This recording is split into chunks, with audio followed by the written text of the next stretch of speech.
Hello guys, welcome back to our channel career बनाओ NEET. I am Prachi Pandey, BMA second year student.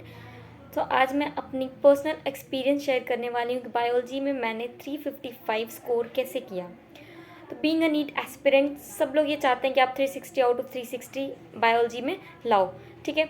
जिसमें कि मैंने NEET 2021 जो कि मेरा थर्ड अटैम्प्ट था, मैंने स्कोर किया 355। तो ये 355 तक जाने की जर्नी क्या थी मेरी, ठीक है। तो जब मैंने फर्स्ट टाइम नीट दिया, फर्स्ट अटैम्प्ट में मैंने स्कोर किया था just 165 out of 360। Okay, then next attempt second attempt में मैंने स्कोर किया 270। उसके बाद जो थर्ड अटैम्प्ट जो कि मैंने 21 में दिया, 21 का बैच है हमारा, तो उसमें मैंने स्कोर किया 355। वो एक क्वेश्चन जो मिस्टेक हुआ वो भी क्यों हुआ, कैसे हुआ, वो भी मैं आपसे डिस्कस करने वाली हूँ। ओके, तो फर्स्टली मैंने क्या किया, बायोलॉजी में मेरा 355 आया, मैंने कैसे पढ़ा, कैसे मैंने क्वेश्चन अटैम्प्ट किए नीट में, वो सब मैं आपसे आज शेयर करने वाली हूँ। ओके, तो पहले सबसे मेजर मैंने ये किया कि मैंने सिर्फ एनसीईआरटी प्रेफर की। मैंने उसके अदर दैन दिस कोई भी बुक प्रेफर नहीं किया, मैंने सिर्फ और सिर्फ एनसीईआरटी प्रेफर किया।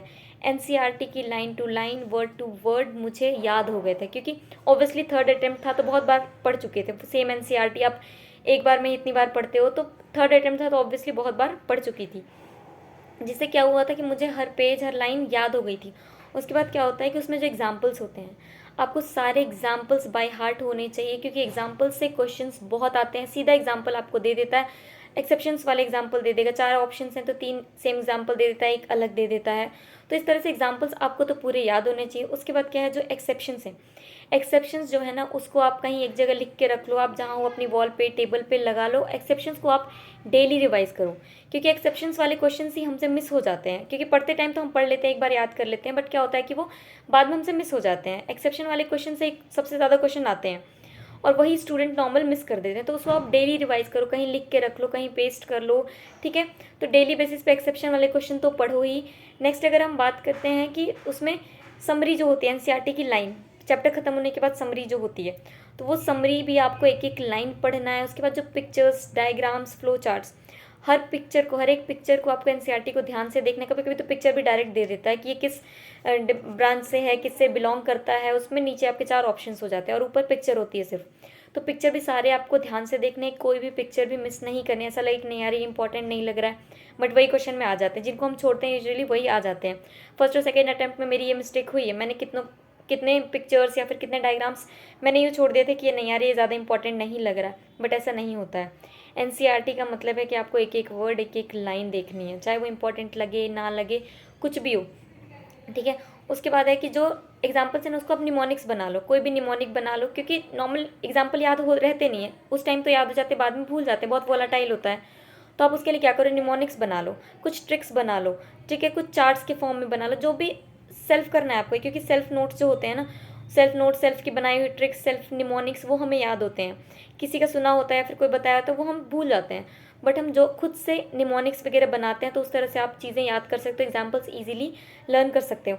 उसके बाद क्या है, पी वाई क्यूज़ मैंने बहुत बार सॉल्व किया। अगर आप कोई पी वाई क्यू सॉल्व करते हो, उसमें आप पहले देखो कि कितने मिस्टेक हुए, और जो मिस्टेक हुए उसको मैं लिखती थी, उसको लिखने के बाद उसको याद करती थी। उसके बाद फिर से जब पी वाई क्यू सॉल्व करती थी तो वो क्वेश्चन जो गलत होते थे वो दोबारा गलत नहीं होते हैं, क्योंकि वो लर्न हो चुके होते हैं। क्योंकि पहले लिख लो, उसके बाद उसको याद करो, ये मैं करती थी।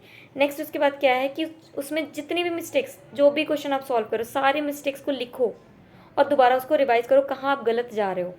एनसीईआरटी बार बार पढ़ो, बार बार पढ़ो, इतनी बार बायोलॉजी तो आपको पूरी याद हो जानी चाहिए। उसमें निमोनिक्स, एग्जाम्पल, ट्रिक्स जैसे कर सकते हो, ठीक है। कुछ यूनिट्स तो इतने इंपॉर्टेंट होते हैं कि उसमें सिर्फ एग्जाम्पल्स होते हैं और उससे क्वेश्चन डेफिनेटली आते ही हैं, ठीक है। उसके बाद उसके में है कि आपको एफिशिएंट रहना है, क्वेश्चन ज़्यादा है, टाइम कम है। एक ही क्वेश्चन पे अगर ज़्यादा टाइम दे देते हो, बाकी कोई क्वेश्चन मिस हो जाते हैं, क्योंकि आपको लास्ट में बबलिंग भी करनी है, ठीक है। तो एफिशिएंसी दिखानी होती है। अगर आप एफिशिएंट हो तो आप इजीली क्वेश्चन सॉल्व कर सकते हो टाइम मैनेजमेंट करके। टाइम मैनेजमेंट अगर है कि किस क्वेश्चन पे कितना टाइम देना है, ये भी आपको ध्यान रखना होता है।